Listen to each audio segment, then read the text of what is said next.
اهدنا الصراط المستقيم.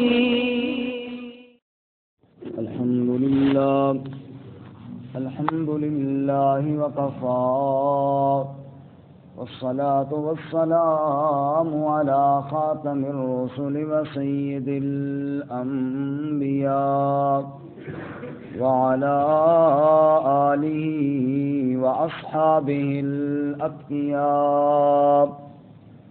أما بعد فأعوذ بالله من الشيطان الرجيم. بسم الله الرحمن الرحيم. تبارك الذي بيده الملك وهو على كل شيء قدير. الذي خلق الموت والحياة ليبلوكم أيكم أحسن عملا وهو العزيز الغفور. تبارک الذی بیدہ الملک، برکت والی ہے وہ ذات جس کے ہاتھ میں بادشاہت ہے. وہو علی کل شیء قدیر، اور وہ ہر چیز پر قدرت رکھنے والا ہے. الذی خلق الموت والحیات، وہ ذات جس نے پیدا کیا موت اور زندگی کو. لیبلوکم ایکم احسن عملا، تاکہ آزمائے تمہیں کہ کون تم میں سے زیادہ اچھے اعمال کرتا ہے. وہو العزیز الغفور، اور وہ غالب ہے بخشنے والا ہے. سبحان ربک رب العزت عما یصفون وسلام علی المرسلین والحمد للہ رب العالمین. اللہم صل علی محمد وعلی آل محمد کما صلیت علی ابراہیم وعلی آل ابراہیم انک حمید مجید. اللہم بارک علی محمد وعلی آل محمد كما باركت على إبراهيم وعلى آل إبراهيم إنك حميد مجيد. معزز سامعین، سورۃ الملک کی ابتدائی 2 آیات آپ کے سامنے تلاوت کی ہیں. اللہ رب العزت ان کے مطابق صحیح بیان کی توفیق عطا فرمائے اور ہمیں قرآن و سنت پر عمل کرنے کی توفیق عطا فرمائے. اس سے قبل آپ نے سنا سورۃ الطلاق میں، سورۃ التحریم میں کہ اللہ رب العزت نے احکامات بیان فرمائے. دوسرے لفظ میں یوں کہ ایک حقوق العباد کا بیان تھا، اور اب سورۃ الملک میں حقوق اللہ کا بیان ہے. اور سورۃ التحریم میں نبی صلی اللہ علیہ وسلم کے حقوق کا بیان تھا، ازواج مطہرات کو تنبیہ کی گئی. سورۃ الملک میں اللہ کے حقوق کا بیان ہے. اور حقوق اللہ میں ایک عقیدہ کہ برکت دینے والی ذات اللہ تعالیٰ کی، اس کو بیان کیا گیا. اور یہ قرآن پاک کے اور بھی کئی مقامات پر بیان ہو چکا ہے یہ مسئلہ. مثال کے طور پہ سورۃ الاعراف میں ہے الا لہ الخلق والامر تبارک اللہ رب العالمین. خالق بھی وہی ہے، حاکم بھی وہی ہے، برکت دینے والا بھی وہی ہے. تبارک اللہ رب العالمین. اسی طرح سورہ ہود میں ہے یا نوح اہبط بسلام منا وبرکات علیک وعلی ممن معک. اے نوح، سلامتی کے ساتھ اتر جائیں آپ پر بھی اور آپ کے ساتھیوں پر بھی اللہ کی طرف سے رحمتیں اور برکتیں ہوں. برکتیں کس کی طرف سے ہیں؟ اللہ. اسی طرح حضرت ابراہیم علیہ السلام کی گھر میں جب فرشتے بشارت سنانے کے لیے گئے تو حضرت ابراہیم علیہ السلام کی اہلیہ جب ان کو بشارت سنائی گئی بیٹے کی، اور وہ بڑی حیران ہوئی کہ اس عمر میں میرے ہاں بیٹا کیسے ہوگا، تو فرشتوں نے کہا رحمت اللہ و برکاتہ علیکم اہل البیت، اے نبی کے گھر والوں اللہ کی خصوصی رحمتیں اور برکتیں آپ پر ہیں. تو برکتیں کس کی طرف سے ہیں؟ اللہ تعالیٰ کی طرف سے. برکت کس کو کہتے ہیں؟ برکت کہتے اس چیز کو ہیں کہ اللہ تعالیٰ کی طرف سے ایک چیز جس کے اندر بظاہر تو وہ قلیل ہو، لیکن اللہ تعالیٰ کی طرف سے رحمت اس میں ایسی شامل حال ہو جائے کہ وہ جو تھوڑی چیز ہے وہ اللہ تعالیٰ دیر وقت کے لیے، زیادہ وقت کے لیے یا زیادہ افراد کے لیے اللہ تعالیٰ اس کو پورا فرما دے. اور یہ سورۃ الملک ویسے ہے بھی بڑی عظمت اور بڑی شان والی. احادیث میں رسول اللہ صلی اللہ علیہ وسلم نے فرمایا کہ یہ نجات دینے والی ہے. کس چیز سے؟ فرمایا یہ قبر کے عذاب سے نجات دینے والی ہے. اور ایک حدیث میں آپ صلی اللہ علیہ وسلم نے یہ ارشاد فرمایا، میں یہ چاہتا ہوں کہ 30 آیتوں والی ایک سورت ہے جو میرے ہر امتی کے دل کے اندر محفوظ ہونی چاہیے. وہ سورہ ملک ہے جو عذاب قبر سے نجات دینے والی ہے. اور آپ نے فرمایا یہ شفاعت کرنے والی ہے، اللہ کے عذاب سے بچانے والی ہے. اس لیے اس کو یاد بھی کرنا چاہیے، پڑھنا بھی چاہیے. اللہ عمل کی توفیق عطا فرمائے. اچھا، یہ بات تو واضح ہے اور اس میں تو کوئی دوسری رائے نہیں ہے کہ برکت دینے والی ذات اللہ کی ہے. اگر کوئی اور رائے رکھی جائے تو وہ شرک بن جائے گا، اللہ تعالیٰ کی صفت میں شرک بن جائے گا، کیونکہ مبارک برکت دینے والا یہ اللہ ہی ہے. اللہ کے علاوہ برکت دینے والا کوئی نہیں ہے. لیکن اللہ تعالیٰ نے قرآن کریم میں کئی ایسی چیزوں کا تذکرہ فرمایا ہے کہ جن کے اندر اللہ تعالیٰ نے برکت دی ہے، جن میں اللہ تعالیٰ نے دینے والی ذات تو اللہ تعالیٰ کی ہے، لیکن اللہ تعالیٰ نے کئی چیزوں کو برکت والا فرمایا ہے خود قرآن پاک میں. ان میں سے پہلی چیز تو خود اللہ کی کتاب قرآن پاک ہے. ھذا کتاب انزلناہ مبارک، ھذا کتاب انزلناہ مبارک. اللہ فرماتے ہیں یہ وہ کتاب ہے جس کو ہم نے نازل کیا اور یہ مبارک ہے، یہ برکت دی ہوئی کتاب ہے. قرآن کیا ہے؟ برکت دی ہوئی کتاب ہے. صابر صاحب اسی بہت دور بن بیٹھے ہونا جتنے بھگوان اللہ کا بندوں کا ہی سمجھو بہت وہ تو ٹھیک ہے لیکن بہت دور بن بیٹھے ہونا. ھذا کتاب انزلناہ مبارک، یہ برکت دی ہوئی کتاب ہے. اور فرمایا اللہ رب العزت نے اس کے اندر برکت رکھی ہے. اب اس کا مطلب یہی نہیں ہے جو ہم نے سمجھا ہوا ہے کہ جناب قرآن مجید کو رکھ دیا اور میت کے ساتھ بھی بعض جگہوں میں رکھ کے لے کے جا رہے ہوتے ہیں تو یہ برکت والی کتاب. وہ اللہ کے بندو، اس کا مطلب یہ تھوڑا ہی ہے کہ جناب یہ ساتھ رکھو تو برکت آئے گی. مطلب یہ ہے اس کو سیکھو، اس کو سمجھو، اس پر عمل کرو، تمہاری زندگیوں میں برکت آئے گی، نسلوں میں برکت آئے گی. بلکہ قرآن پاک برکت والی کتاب ہے، وہ ایک الگ موضوع ہے کہ اس برکت حاصل کیسے کرنی ہے. دوسری چیز جس کو قرآن کریم نے برکت والا فرمایا ہے وہ بیت اللہ شریف ہے. اللہ ہم سب کو بار بار حاضر آمین. ان اول بیت وضع للناس للذی ببکۃ مبارکا، پہلا گھر جو لوگوں کے لیے بنایا گیا ہے عبادت کے لیے وہ مکہ مکرمہ میں ہے اور ہے بڑا برکت والا. لوگ آتے ہیں اور دنیا کے اطراف سے آتے ہیں اور رحمتوں اور برکتوں کی جھولیاں بھر بھر کر لے جاتے ہیں.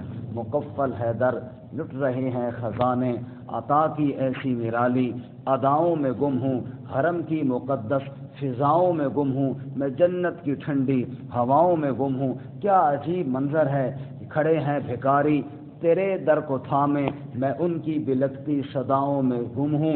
یہ زمزم کے چشمے، یہ پیاسوں کے جھمگٹ، زمین سے ابلتی شفاؤں میں گم ہوں. کیا ایک نظارہ ہے اور کیا ایک عجیب منظر ہے. رب کا گھر ہے اور اللہ کے بندے چکر لگا رہے ہیں اور برکتیں حاصل کر رہے ہیں اور جناب وہاں سے مل رہی. اچھا، وہاں بھی اللہ کے بندے جو پاکستان سے ہمارے جاتے ہیں نا، یہ عجیب قسم کی برکتیں حاصل کر رہے ہیں. یہ ہر جگہ کے ساتھ رگڑ کے برکت حاصل کر رہے ہوتے ہیں، ہر جگہ کے ساتھ نہیں رگڑنا ہوتا. حجر اسود کا صرف بوسہ جو ہے وہ سنت ہے. اصل میں پھر وہی بات آ جاتی ہے نا کہ برکت دینے والی ذات اللہ تعالیٰ کی ہے. برکت دینے والی ذات کس کی ہے؟ اللہ. یہ کسی چیز سے اٹیچ ہو جانے سے نہیں، اللہ کا حکم ماننے سے برکت آتی ہے. صرف ہم نے وہ برکت لینے کا ذریعہ اور سمجھ لیا شاید ادھر میں رگڑ کھا لیں تو شاید برکتیں برکتیں ہو جائیں گی. نہیں، برکت دینے والی ذات اللہ کی ہے. اللہ کا حکم توڑ کر میں کہوں کہ مجھے برکت مل جائے گی، یہ بات غلط ہے. یہ بات کیا ہے؟ غلط. اب رکن یمانی حجر اسود جس کونے میں ہے اس سے پہلا جو کونا ہے رکن یمانی، اس پہ صرف ہاتھ لگانا نبی صلی اللہ علیہ وسلم کی سنت ہے. بوسہ دینا وہاں پہ سنت نہیں ہے، بوسہ حجر اسود پہ سنت ہے۔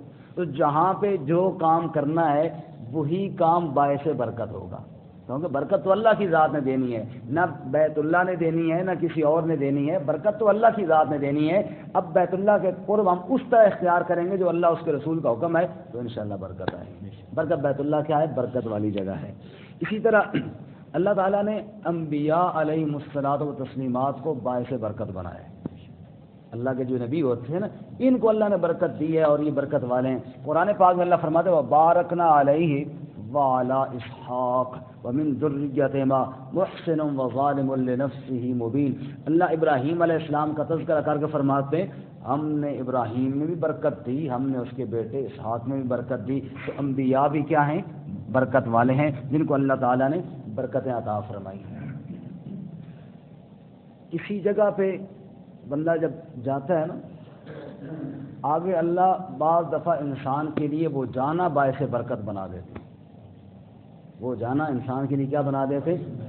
خود قرآن کریم میں دعا ہے، اور میں صرف یہ آپ کو وہ مقامات بتا رہا ہوں جو قرآن کریم میں خود اللہ نے فرمایا ہے۔ رب انزلنی منزلم مبارکہ، رب انزلنی منزلم مبارکہ وانت خیر المنزلین، یہ دعا بھی ہے، پڑھنی بھی چاہیے۔ آپ کسی بستی میں جہاں پہلے نہ ہو وہاں جائیں، بستی میں داخل ہونے سے پہلے پڑھ لیں تو اللہ تعالیٰ آپ کے لیے وہاں جانا باعث برکت بنا دیں گے۔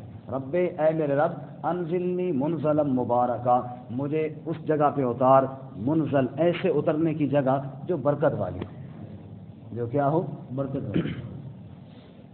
یہاں پہ ایک چھوٹا سا لطیفہ بھی یاد ہے، آمش ایک بزرگ گزرے ہیں، آمش، وہ ماشاءاللہ تھے بڑی جان والے، موٹے تازے، تو کہیں نہر کے قریب جا رہے تھے، تو آگے کوئی بندہ کھڑا، نہر پار کرنی تھی، پانی سے گزر، تو ڈر رہا تھا کہ یار، ان کا یار کوئی مسئلہ نہیں، ان کا یار مجھے ڈر لگتا ہے، کہا چل آپ میں تجھے پار کرا دیتا ہوں۔ آمش صاحب نے اس بندے کو کندھوں پہ اٹھا لیا۔ جب آمش چلے نا، تھے ماشاءاللہ بڑے جان والے، وہ اوپر دعا پڑھتا سبحان الذی سخر لنا ھذا وما كنا له مقرنین وانا الی ربنا لمنقلب۔ آمش کو بڑی تپ چڑھی ہوئی، میں نے اس کو اٹھایا کندھوں پہ اور اس نے مجھے جانور سمجھ لیا، اور اوپر وہ دعا پڑھ رہا ہے جو جانور پہ بیٹھ کی پیٹھ پہ بیٹھنے کے لیے دعا ہوتی ہے۔ جب بیچ میں گیا نا تو آمش ایسے نا کندھا ہلانے لگ گیا، ان کو ہو گیا، ان کا پتر ان دو دعا پڑھ رب انزلنی منزلا مبارکا وانت خیر المنزلین۔ اب جانور بدکنے لگ گیا، سمجھ آئی؟ اب یہ کیا ہو گیا؟ یہ بدکنے لگ گئے، اب اللہ تجھے برکت والی جگہ پہ اتارے ورنہ تو غرق ہو جائے گا، ڈوب جائے گا۔ تو بات یہ ہے کہ رب انزلنی منزلم مبارکہ، اللہ ایسی جگہ پہ اتارے جو جگہ کیا ہو؟ برکت والی ہو۔ برکت والی چیزوں میں سے بارش کا پانی بھی برکت والا ہے۔ بارش کا پانی کیا ہے جی؟ برکت والا ہے۔ انزلنا من السماء ماء مبارکہ، انزلنا من السماء ماء مبارکہ، اللہ فرماتے ہیں ہم نے آسمان سے برکت والا پانی نازل کیا۔ دیکھتے نہیں بارش آتی ہے، بور میں پانی ختم ہوتا ہے، وہ برکتیں آ جاتی ہیں، پانی میسر ہو جاتا ہے جناب جی۔ اللہ تعالیٰ ہمیں اور نصیب فرمائے، پانی کی قلت کو اللہ ختم فرمائے۔ تو یہ برکت والا پانی اللہ تعالیٰ نے آسمان سے نازل کیا، فصلیں لہلہانے لگ گئیں اور کھیت جناب لہلانا شروع ہو گئے، فصلیں اگنا شروع ہو گئیں اور رحمتیں اور برکتیں آنا شروع ہو گئیں۔ زیتون کا جو درخت ہے نا، اس کو بھی اللہ نے برکت والا فرمایا۔ زیتون والے درخت کو بھی کیا فرمایا جی؟ برکت والا فرمایا۔ یوقد من شجرۃ مبارکہ زیتونہ لا شرقیہ ولا غربیہ یکاد زیتها یضیء ولو تمسسہ نارا نور علی نور۔ اللہ تعالیٰ فرماتے ہیں کہ درخت جو ہے برکت والا، جس کو اللہ نے برکت دی ہے، اس کا تیل زیتون کا درخت ہے، اللہ فرماتا ہے یہ بھی برکت والا ہے۔ یہ بھی کیا ہے؟ برکت والا۔ آج تو ہم نے تیل استعمال کرنے شروع کیے، پھر ڈالڈا اور پتہ نہیں کیا کچھ، پھر آگے وہ بھی نہیں اصلی ملے تو پھر بیڑا غرق ہو گیا۔ ورنہ جب یہ زیتون کا تیل، اب آج بھی دیکھیں نا عرب ماشاءاللہ زیتون کھاتے ہیں، بڑے فٹ صحت مند ہوتے ہیں۔ زیتون کا تیل کیا ہے؟ یہ برکت والا تیل ہے جی۔ بعض جگہوں کو اللہ تعالیٰ نے برکت دی، جیسا کہ وہ طور پہاڑ جہاں پہ حضرت موسیٰ علیہ السلام اللہ تعالیٰ سے ہم کلام ہونے کے لیے گئے تھے، تو اللہ تعالیٰ نے فرمایا کہ جب موسیٰ علیہ السلام آئے نا تو ان کو آواز دی گئی من البقعۃ المبارکہ من الشجرۃ یا موسیٰ،